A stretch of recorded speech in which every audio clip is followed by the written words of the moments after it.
Welcome to the Western Bell podcast series, with talks on traditional spiritual teaching and its application in the world today. The intention of this series is to offer something useful for those who are drawn to study themselves and engage practice on the spiritual path. New talks are posted twice each month.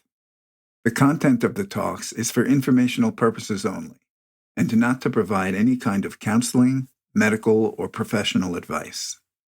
This podcast is titled Entering Silence, an Invitation and a Possibility.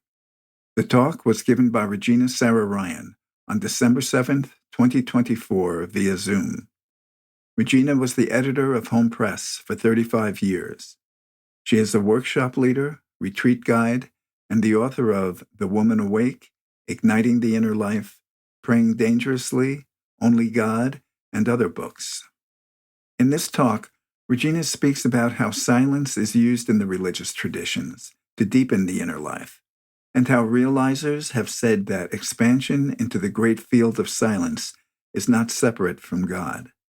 She talks about attention economy, using social media and cell phones as examples of the way that forces work on us today to capture and consume our attention.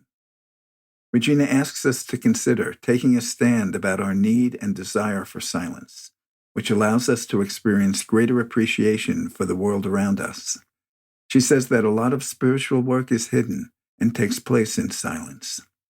She lives on an ashram in Arizona and refers to her teacher, Lee Loswick, who died in 2010 during the discussion. If there is benefit in this talk for you, please consider sharing the link to it or writing a review on social media or on one of the podcast platforms. Regina Sara Ryan. So nice to be with you all on a Saturday night. We'll just begin with a 3-word meditation. And the first word is stop.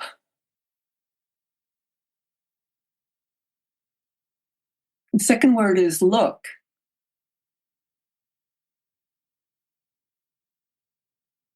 And the third word is listen.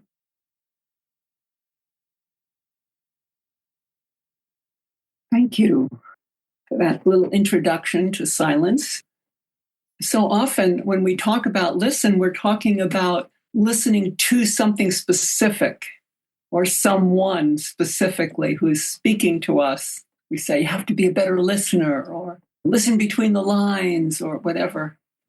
And this talk is about another type of listening, even though we could talk about the listening that's necessary in communion and communication with one another. But this is about a different type of listening. So as I came home from my tasks today, I had to empty my car. I had to make 5 trips from my car to the house. And I don't know if you're like me, but those kind of trips back and forth, stopping the car, opening the gate, getting in the car, driving through the gate, going back to the gate, closing the gate. These are the little annoyances, petty annoyances of life. But because I'm giving this talk tonight, and because this is a practice that I try to do regularly, I remind myself that I could just use that time to listen. When I come to the gate of the ashram, there's very little going on there. There's a vast sky, and maybe there might be a bird sound or a train in the far distance or a plane overhead, but it's just the sound of that gate opening. And there's the sound of my footsteps on the gravel that change when I step on the soil. And I find that there's a physical texture to these different types of silence, these different types of sounds of silence. Thank you, Paul Simon. That there's a spaciousness, there's a vastness that's available to me all the time. So I'm a great one for saying prayers and saying mantras, remember God, whatever. But I have to say that more than anything in my current life, silence has become the divine remembrance for me. So this is from a book by Bernadette Roberts. Some of you may have read her book, The Experience of No Self. This is the opening paragraph. Through past experiences, I had become familiar with many different types and levels of silence. There is a silence within, a silence that descends from without, a silence that stills existence, and a silence that engulfs the entire universe. There is a silence of the self and its faculties of will, thought, memory, and emotions. There is the silence in which there is nothing, a silence in which there is something. And finally, there is the silence of no self and the silence of God. If there was any path on which I could chart my contemplative experiences, it would be this ever-expanding and deepening path of silence. So this is the orientation towards silence that this talk is about. And I know that there are a lot of other aspects of silence that we could devote our time to. And I'm not going to do that in this talk, but I'm going to mention the fact that there are negative aspects associated with silence, just to give a nod to that so that we're not entering into that blindly. Because to silence someone is to deny their voice. To silence is to dishonor, when to say her name would be a call to honor. To fail to speak out against injustice is a type of silence. To drown out the other through interruption. When I don't keep silence, I cannot truly listen. A speechless person is called dumb. One goes silent when one is in fear, like the child who doesn't speak and sometimes doesn't speak for years. And silence can be very scary because it can highlight the many voices that are chattering in our heads all the time. And being somebody who works with people who come on retreat here at our ashram, people have told me that the first few days are really scary because they're hearing the voices that are drowned out in other ways. So this is a really exciting topic for me. I have a relationship to silence that probably began when I was the oldest of 7 children in a 3-bedroom house in Long Island. You can imagine that there wasn't much opportunity for silence. So naturally, I went to the convent to help the nuns clean the convent on Saturdays because it was quiet there. But there was also the church, not during Sundays, but during the week when there was nobody else there. And I found that very attractive. I used to like to go just to sit there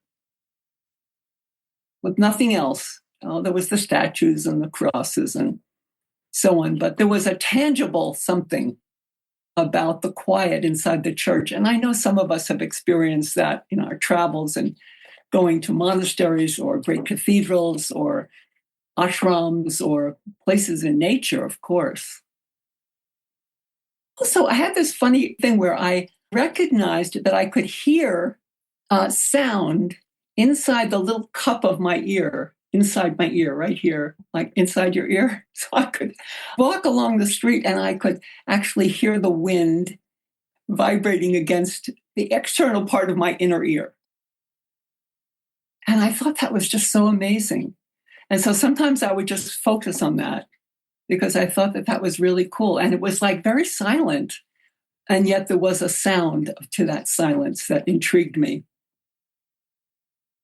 And then I entered the convent when I was 18 years old, and I learned about silence. I mean, we learned about silence of movement. You walked silently. You did the dishes as silently as possible. You maintained silence for long periods of the day. You had times when you could talk, but most of the day was spent in silence. And then there was the great silence that descended after night prayers and could not be broken again, except if you needed to apologize to someone for something you had done to them. That was the thing you could do. You could break the great silence, but otherwise you kept the silence until after morning prayers. And I remember the Mother General of our community saying that great silence was so powerful because that was the time she could be alone with her beloved. It made a strong, very strong impression on me. So I had a lot of training in silence, and I'm very grateful for it. And as the years have developed, and as Bernadette Roberts has said, I began to just appreciate silence. And that continues to this day.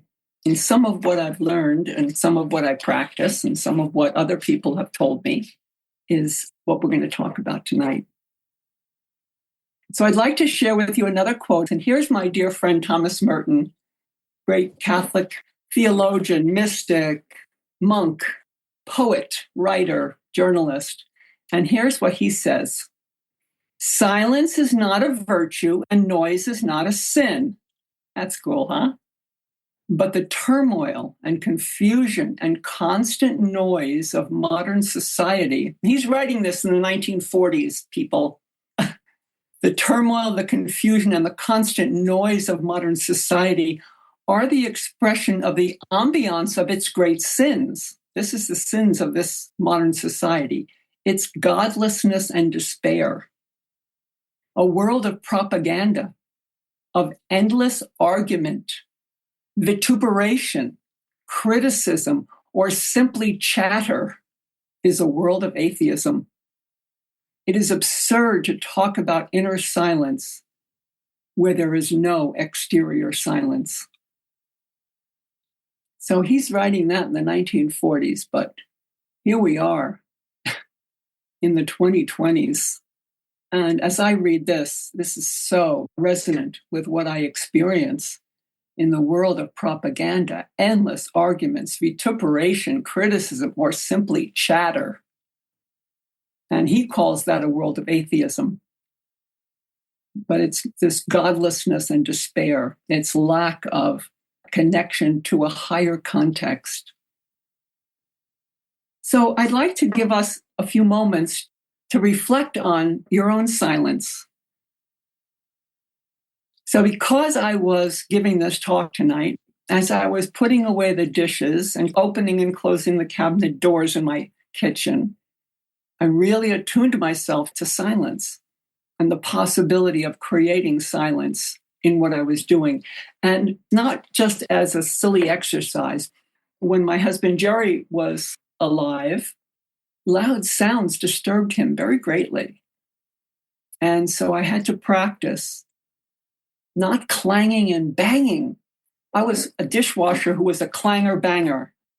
Just get her done, get it out there, swish, swash, open and close the doors, put everything away, crash, bang. And he would wince and just look at me like, ah. And I would usually get pretty annoyed, but I also learned how to navigate in silence in a different way.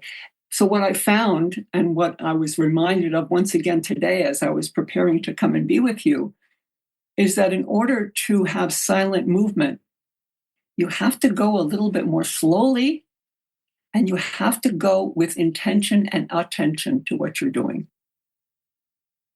If nothing else, what a practical way to bring divine presence or a gentle stewardship and love for the earth and the things around us and the pots we use, the dishes, the glasses, the silverware, the car door. You know how when you're driving somebody and they get out of your car and they just go smash? There's so much lack of attention. I'm talking about myself. I'm talking about my own lack of attention and the possibility that in the cultivation of greater silence, I could also bring in greater attention. And with attention, I could bring in the possibility of self-observation and self-remembering, and even the possibility that my washing of the dishes and putting them away could become a type of prayer. And this is to say nothing of the noise that we deliberately put on. I don't expect this is any of you, but I know people who wake up in the morning to a clock radio that gives them the news. God help us. Can you imagine how that would start one's day? To immediately get the news to wake you up? I'm talking about family, people I know very intimately. And then you get up and you turn on the TV to see Good Morning, whoever. And then you get dressed to go out for your run and you put your iPod things in your ears and you tune in to your music to go out for your run. Or you tune into your favorite podcasts as you're running along. And that's the way you orient your day. That's how you start your day. And that pretty much continues. And as Robert Svoboda talked about, he's the great Ayurvedic physician and practitioner. He says that these are handheld vampires, little personal handheld vampires that suck you all day long, that suck your life force all day long. So, if nothing else, we do live surrounded in noise. So I'm going to ask you a couple questions. What's your noise level like in your course of your day? Do you basically live a noisy day or a more silent day or a more attentive day? How many different noises invade your day? Where is a place you would go where you know there's great silence? A place you've been? A positive experience of silence? And what do you hear? What do you listen to if you keep silence? And how might the exploration of silence be a help to you in your life? So, those are a few cues. Let's hear from a few people. It would be lovely to hear from you. Well, what is popping into my mind is that while I like to think I have a environment that's calming, or I play music and so forth, that what I most experience when I'm in the silence is my mind. So for me, the biggest challenge is even in so-called lack of noise, the thoughts are fascinating, they're intriguing, sometimes they're necessary and useful, but I realize I'm not in control a lot of the time, and that's when they're noise. Thank you. What you shared is resonant for many of us. I really love silence, and I notice that I don't create it enough for me as I go through the day. Yeah, I often start with podcasts, really interesting, stimulating podcasts, and listen to very soothing, quiet music through the day, but the music is on. When I go to a movie, the movie theaters are so loud. I often wear earplugs just to tolerate being at the grocery store sometimes with the music, but certainly in the theaters. And I've even noticed at the movie theaters, if I go, it's such a shock to my system. And anger comes up if I'm around really loud noises. So I am sensitive to noise. I feel this craving for silence, but I'm not allowing it much. That's what I'm noticing. That's very interesting because I think a lot of us crave silence. It's interesting that if we're wanting to stop and honor somebody, oftentimes they'll say, let's take a moment of silence to remember those who died at 9/11. So there's something inherent about just that stopping and not doing anything else that has a sacred quality to it. And I think a lot of us crave that in other ways. We have a wonderful backyard with granite rocks and a bird bath and a water feature. And I just go out there and sit and notice what arises. And I see the light coming through the trees at different angles and hear the birds and digging through the rustling leaves or whatever they're doing. I'm drawn to it. That's wonderful. So you have a relationship to places and to particular environmental events that invoke and reinforce silence for you. That's wonderful. You know, it's available all around. And I think a lot of us just don't take advantage of it because we're too busy. Well, about the noises in my mind, which I hear primarily when I'm meditating. And I think, oh, when I get up in the morning, my mind's going to be so quiet. And it's oftentimes not. And I think that being in a quiet state brings the agitation of my mind to the surface very strongly. So I'm aware of that.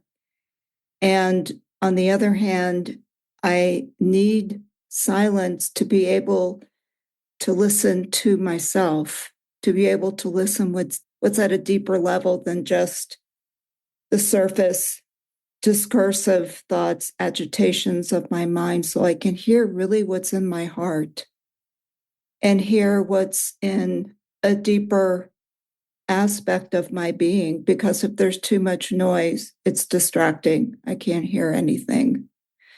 So silence is essential for that. And I like to listen to podcasts too. I have my AirPods. I'm always listening to something. But I'm also aware that when I go for a walk and I'm outside and I don't listen to a podcast, I'm just present, that things just come alive. And there's something about the presence of everything around me coming to life that really is strong when there's silence. So I was thinking about the chatter in our minds versus listening to music. Are we listening to the two forms of noise differently? One sensual with our senses. And I think I'm not listening to my chatter in my mind with that same sense. I have this place, I call it my place of refuge, and there's a creek that runs through it. And I go there a lot. And I listen to nature and the creek, and it slows down the chatter. I'm going to share with you a reflection by a poet who has a lot of sensitivity to life, named David White. And this poem is called "It Happens to Those Who Live Alone." It happens to those who live alone that they feel sure of visitors when no one else is there, until the one day and one particular hour, working in the quiet garden, when the green bud at the center of their slowly opening silence flowers in belonging. And they realize all at once that all alone, they have been an invitation to everything and every kind of trouble, and that life happens by to those who inhabit silence, like the bees visiting, the tall mallow on their legs of gold, or the wasps going from door to door in the tall forest of the daisies. I have my freedom today because nothing really happened and nobody came to see me. Only the slow growing of the garden in the summer heat and the silence of that unborn life making itself known at my desk. My hands still dark with the crumbling soil as I write and watch the first lines of a new poem like flowers of scarlet fire coming to fullness in a new life. Well, thank you, David White. for being able to capture this possibility of what in his life unfolded as a result of him living solitary and in silence, and what he was able to sense and see and hear and feel. So I'll talk a little bit about silence as an inner wisdom cue. I started off by saying that when a group of people decide to observe a moment of silence, it seems like this is a demonstration of an organic relationship to the sacredness of silence.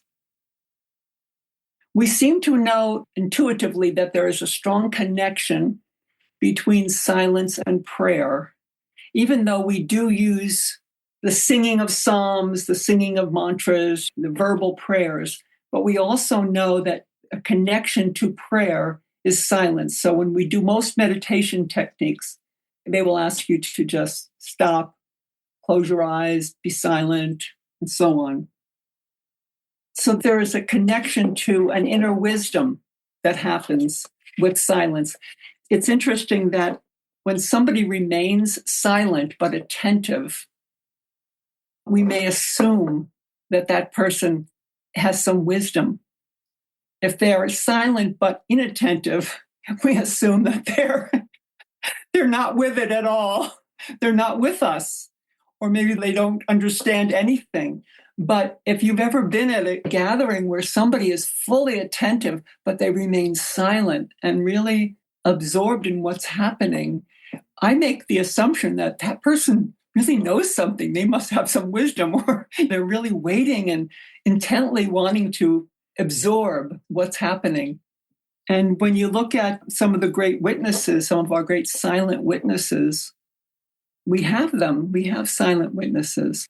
Those of us who know Hindu teachers, we know that Mayor Baba remained silent for most of his life and taught from his silence. We know another teacher in Bengal named Chandraswami, who was silent for his life. And the degree of his ability to communicate was just profound. And then we have the images of the Zen master, who says very little, who waits for just the right moment and then drops the haiku. And the Native American elder, who will sit there all day and just listen in the circle, and will be able to communicate the wisdom. That's a little bit different from a lot of the meetings I attend. The meetings I attend, somebody says something and immediately there's 6 different reactions, objections, questions. Maybe we've lost something in that immediacy of our responsiveness. In his conversations with Allen Ginsberg, the Tibetan master Chogyam Trungpa was quoted as saying, "First thought, best thought." And so people have used that like, oh, the first thing that comes into your mind. And Allen Ginsberg gave a commentary on that many years later saying, first thought, best thought does not mean any old bullshit that comes into your head. It doesn't mean blah, blah, blah, and complete mindless chatter. So don't misinterpret Trungpa's meaning from that. He was talking at another whole level about an intuitive arising of something that had a wisdom base. Our religious traditions, they all use silence to deepen the inner life practice. Hermits and monks in monasteries have used silence, a reflection of a type of inner emptiness, emptying the mind, emptying the body of desires, being purged and purified, a kind of blank, an open space in which the divine can inscribe itself. It's a nice phrase. There's a discipline of self-emptying. Here's a short poem from Thomas Merton called In Silence. Be still. Listen to the stones of the wall. Be silent. They try to speak your name. All their silence is on fire. The psalmist, David, or whoever we credit with writing the Psalms, has this wonderful poem, I've set my soul in silence and in peace Like the weaned child on its mother's breast, so is my soul. And many translations take out the word weaned and they just say like a child on its mother's breast. But if you keep the word weaned in there, you're basically saying that the child is not at the mother's breast in order to feed. The child is already weaned, but it's held against the mother's breast close to the heart. And that's where its comfort and its true nurturance is coming from. That's how my soul is at peace, in that silence. And of course, we all know that famous phrase, be still and know that I am God. In the work of the contemplative Richard Rohr, recently at a meditation that he conducted, or one of his people conducted, they do the meditation practice where you start off saying, be still and know that I am God. And you sit with that, and then you say, be still and know that I am. Be still and know that I. And you go on until the last word is simply be still and then be. So we have wonderful prayers and wonderful invitations to pray and to enter into the silence. A lot of us live in the desert of northern Arizona. And that's the place where the monks and hermits and fathers and mothers of the desert would go, and where people go away to experience a type of silence. My own teacher, Lee Loswick, said at one point, in silence and only in silence will you know me. And Swami Ramdas says, when we recede into the true depths of silence within us, we arrive at the true basis of our lives. We discover that from this source, all life and manifestation have come forth in their amazing variety and multiplicity. It is at this source that we discover the eternal fountain of peace and joy. Thank you, Swami Ramdas. So that about covers the religious traditions there. It's in all of them, if you look. One of the things that disturbs my inner silence, which I really have to work with, is listening to chatter by people who are friends or close to me. And it is not necessary. And I recognize myself as someone who also does it when I hear it from others. And it bothers the heck out of me.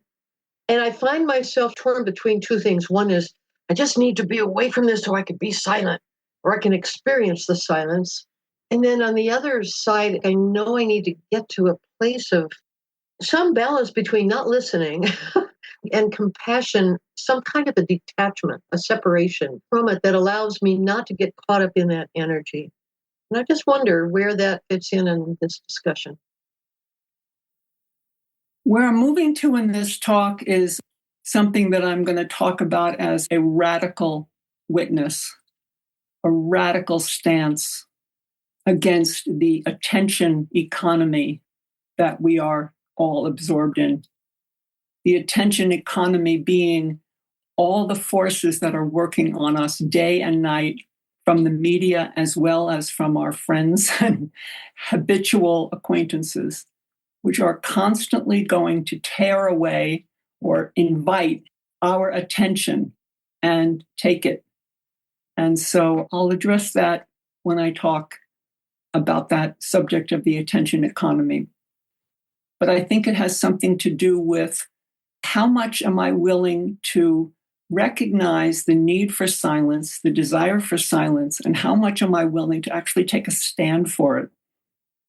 And perhaps to just simply move out of an environment that is so not feeding to me. It might just be that. It might be making some kind of a radical stand. Or it might be a decision to stay and work with the agitation. It's up to you. But I think that there is a place for actually just excusing yourself quietly. You know, I have a dear friend, Barbara Dubois. Some of you know her, and I invited her to come to a gathering of some sort. And she said, I'll never come to a gathering like that, she says. It just doesn't feed my practice at all. Well, there you have it. But there again, I want to go back to Thomas Merton, who says that silence is not a virtue and noise is not a sin. So at the same time, I'm bringing in these many different aspects just to give you food for thought, not to say that this is what you should be doing, but maybe there is some other possibilities. Well, some thoughts are occurring about this. One is that I'm drawn to silence, and also I resist it. Just driving in a car, my hand just goes to the radio button. And then I realize that and pull my hand away. Or I go to visit a friend in a hospital room and the TV is going on and on. It's part of the human condition, it seems. We want to be distracted. And I don't know what the statistics are, but people watch TV hours a day and probably spend a lot more on screens. But I'm also thinking about how it seems possible to maintain silence in the midst of activity. I'm in awe of realizers who have seemed to have done that. I mean, I don't know if that's a continuous state or not, but somehow not to identify with thoughts so that there is this background of silence. And I have experienced that at times, so I know that it exists, but that is magic to me. And I think you're talking about, at least for me, what I'm hearing is that it's possible to cultivate this state. I think I used the word that there is a texture to silence. I used to understand there was noise or there was silence. But as Bernadette Roberts said, there are many different types and levels of silence. And I would say there's many different textures and expanses and bodily impressions of silence. So there's a different type of silence that happens at sunrise. If you ever give yourself the opportunity to watch the sun come up. It's not just visual, if you can tune to it. There's a different texture in the silence that happens at sunrise, and there's a different texture that happens in the silence of the sundown. There's a silence in the night sky when it's full of stars. But how many times do I give myself the opportunity to just sit there and sense the silence, hear it, feel it if there's any texture, feel it in the body, breathe it. Let silence interpenetrate my cells. Let myself be bathed. Take a silence bath. I'm bringing up these sensual words because I'm saying that if I keep silence only as an idea, then it stays as a mental construct. When the mind is busy with inner dialogue, I can just take a moment to expand into the silence of the space that I'm in, even if it's just a room. Because when I'm in my mind, I'm in a very small container. But the reflection of the sound of silence, the presence of silence, could take me into a field, a larger field, momentarily even. And I could tune into the silence here for a moment. I first was going to make this talk called The Spaciousness of Silence, but I changed it. There is a spaciousness about silence that is very different from the cramped running through of my mind, which doesn't mean there's not a practice to watch the arising of thoughts, but I'm also saying that there's another possibility to explore at some time, which is the expansion into the field, the great field of silence, which some of these great realizers are saying is not separate from God. At least Bernadette Roberts seemed to think that, and Thomas Merton seemed to think that, and a lot of others. When I'm working with a client as a psychologist, psychotherapist, in listening deeply and in being of service, I'm listening to the client with a spaciousness. and what the silence brings to me. So it feels like a heart spaciousness and an open-mindedness. Yeah, thank you. I think what we're doing tonight is opening little buds that David White was talking about, little possibilities of this. You were talking about the different textures of silence at different times of the day. And I thought about the texture of silence in the middle of the night. I'm up most nights in the middle of the night. And if I am present and I listen and I'm just still instead of being worried about if I'm going to go back to sleep or any of that, I've had moments where it actually can take me to a place of awe. It's like something opens up in all of creation. It's like it's all alive and vibrating. There's like a vibration. And I have experienced a sense of awe, particularly at that time of night. And also with music, certain kinds of music, like, for example, with Black gospel music.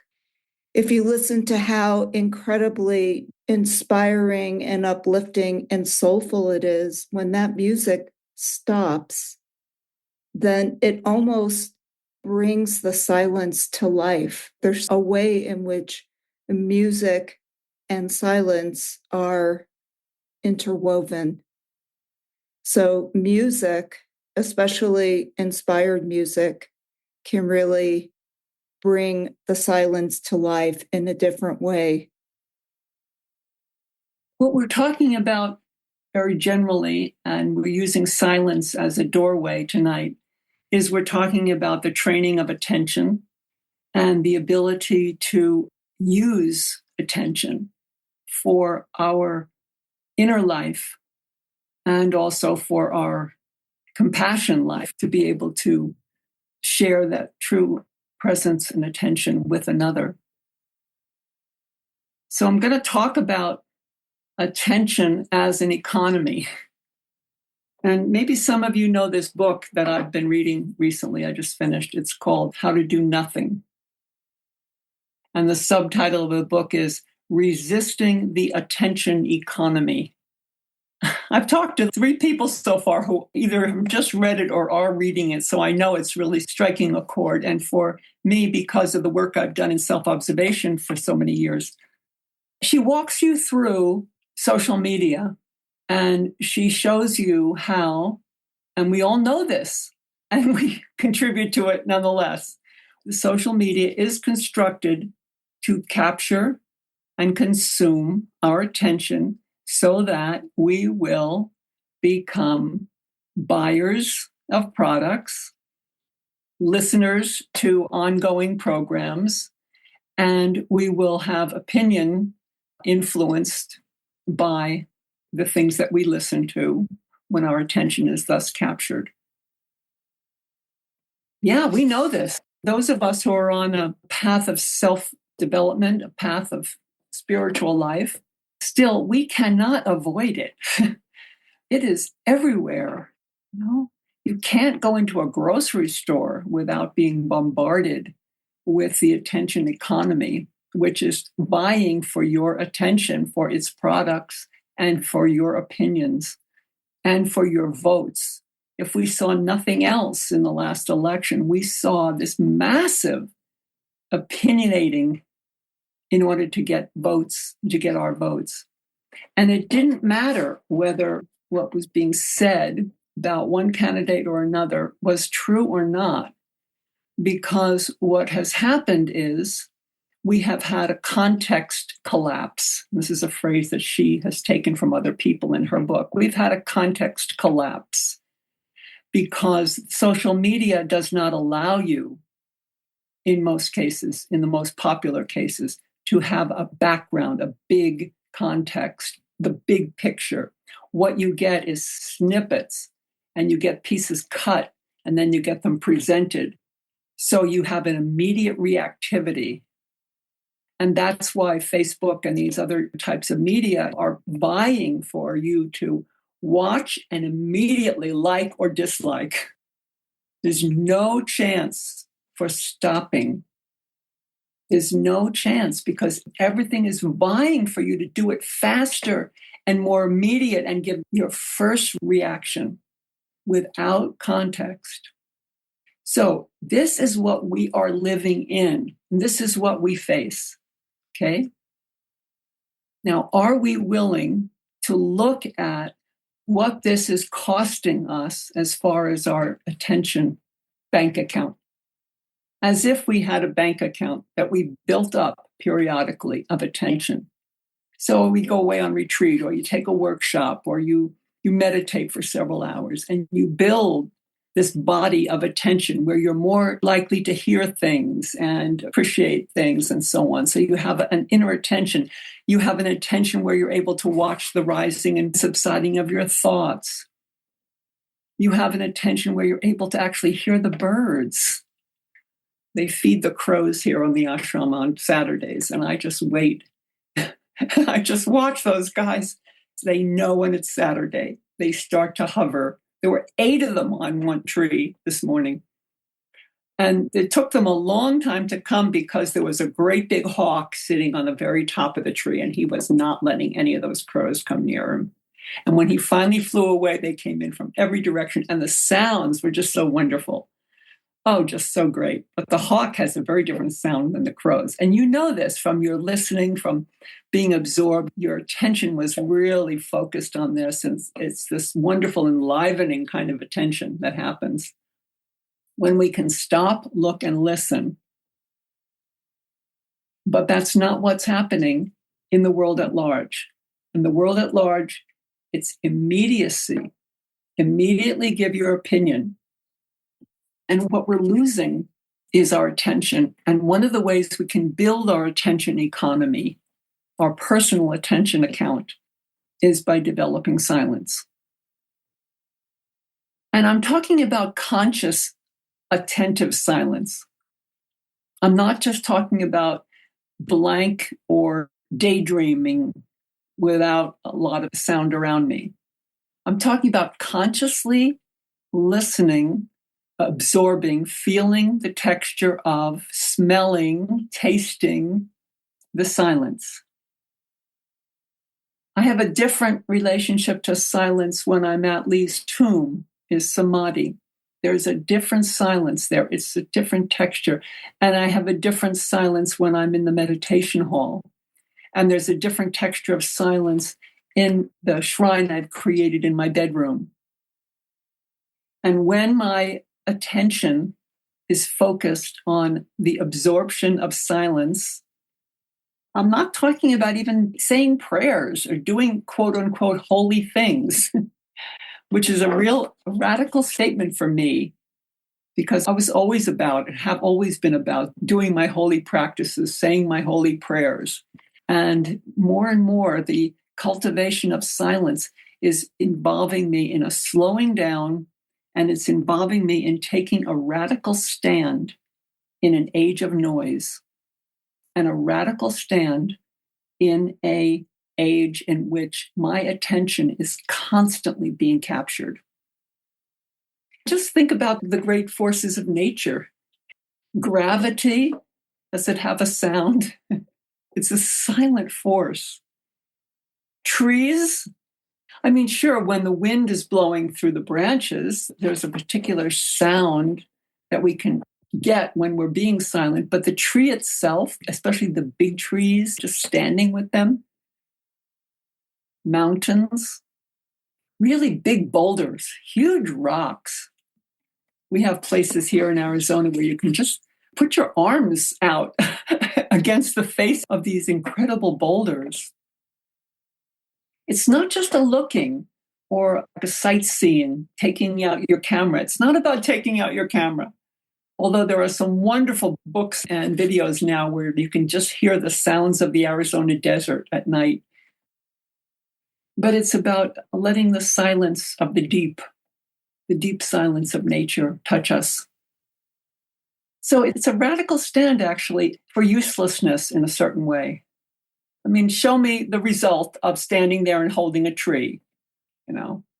Is that going to enhance your resume?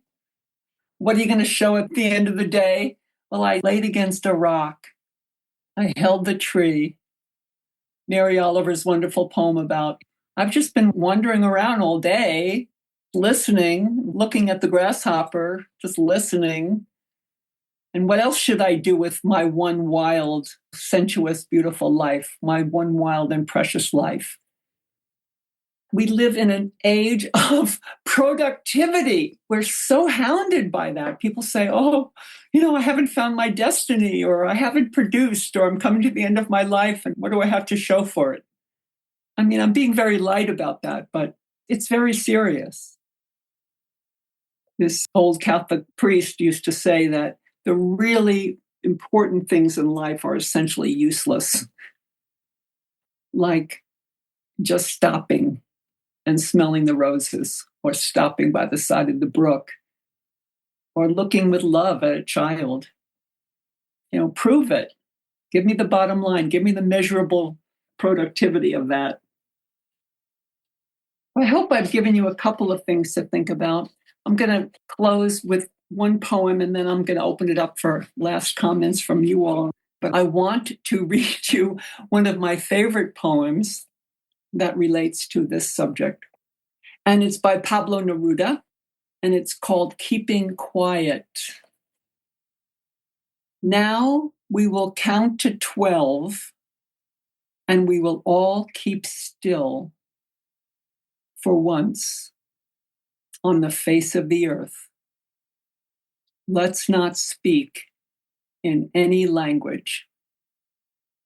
Let's stop for a second and not move our arms too much. It would be an exotic moment without rush, without engines.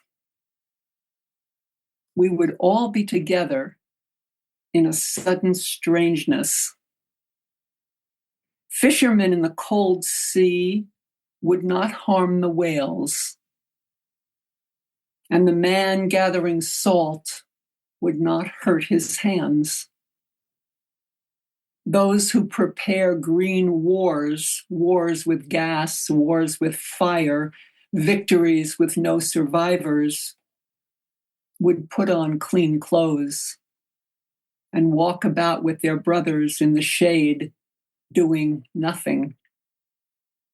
What I want should not be confused with total inactivity. Life is what it is about. If we were not so single-minded about keeping our lives moving and for once could do nothing, perhaps a huge silence might interrupt this sadness of never understanding ourselves and of threatening ourselves with death. Perhaps the earth can teach us, as when everything seems to be dead in winter and later proves to be alive. Now I'll count to 12, and you keep quiet, and I will go. You all count to 12. Okay, reflections, resolutions, practices, desires. What would you like to do or not do in order to do nothing, in order to resist the attention economy, in order to feel the texture of silence? I'm just thinking what a massive opposites I am, because I really do appreciate silence. I really do listen when I'm in nature, especially. And on the same day, I'll suddenly realize that I've lost myself 40 minutes in social media, or the tiny little negative thoughts that I give voice to. So I'm both of those things. I can be very conscious. I can be very aware. And I can also just say, oh, screw it. Or not even say it. It just happens. And then I realize I sort of said it.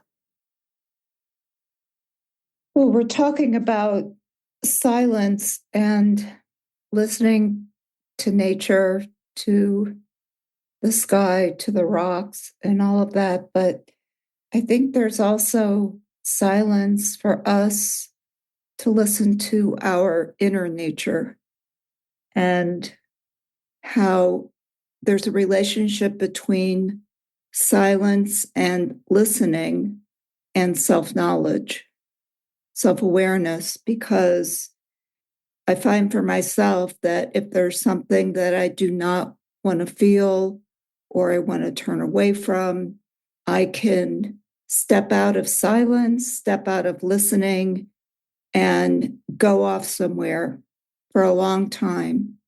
But if I really want to know myself, then I need to be immersed in a kind of silence so that I can come to know the texture of my inner nature. It's easy to focus on the outer aspect of silence or the space or sacred space, but I really need silence in order to know what I'm feeling. And there are too many distractions from it because sometimes those feelings can be painful or unpleasant, uncomfortable. So I think in silence is where there's a possibility where we can meet ourselves. Yeah, to take it that next step to say, well, what is the possibility once that inner silence is achieved or when that inner silence reveals itself? And then you're getting into the domain in which you can't really even give words to what that is. Because, yes, some of it is being able to be sensitized to what is going on in the mind and in the body and so on. But there's also a way in which the divinity works on the soul, on the spirit, in a way that cannot be described. But what we have from the great traditions is that in that space of silence, there is that possibility that a type of work goes on in the soul that we can't even describe. Sometimes we know that something has transpired, but we don't even know what that was. And sometimes it may take years even before we discover that something in our external life has changed. And so much of that is hidden work. It's accomplished in that space of silence. A lot of it will happen in the mystery, the silence and the mystery. Yeah. A lot of the work is hidden, as you said. Mm-hmm. I'm also thinking that for a lot of us, we don't like to be silent because things are going to come up, feelings will come up that we don't want to feel, things about ourselves that we don't really want to look at. That's all part of working with the silence also. Yeah. Recalling the morning after the election, and I was stunned into silence. It was really hard to tolerate noise or conversation. I was just so quiet, and I'm not even sure how to describe what was happening, but it was an inner experience. Somehow it was a deeper connection with self, with myself. And since then, sometimes I intentionally go there. It's almost like I found a space or a silence that was somewhat deeper than I normally go. And so it's just been interesting because it was a difficult day, especially in the morning, but I found a place where I keep wanting to go.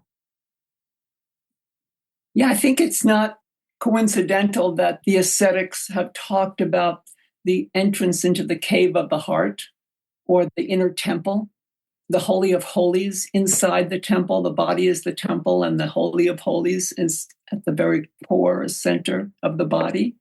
Some of the Christian mystics, the great desert fathers and so on, there's a Theophane, the recluse, who would define attention as bringing all of your focus to the spirit in the heart, and vigilance as bringing all of your will into your heart, and sobriety as bringing all of your feeling into your heart. So these mystics and these practitioners were using the prayer of the heart and using the heart cave, entering into the great silence that is possible within. And so just being able to hear those words somehow gives us some kind of a tangible sense that, yes, there really is a place. There is an inner place that I can go, and also that there is a field in which I can rest. And that brings us to the end of our time. You guys are great. Thank you so much. Yeah, so in silence, I will leave you.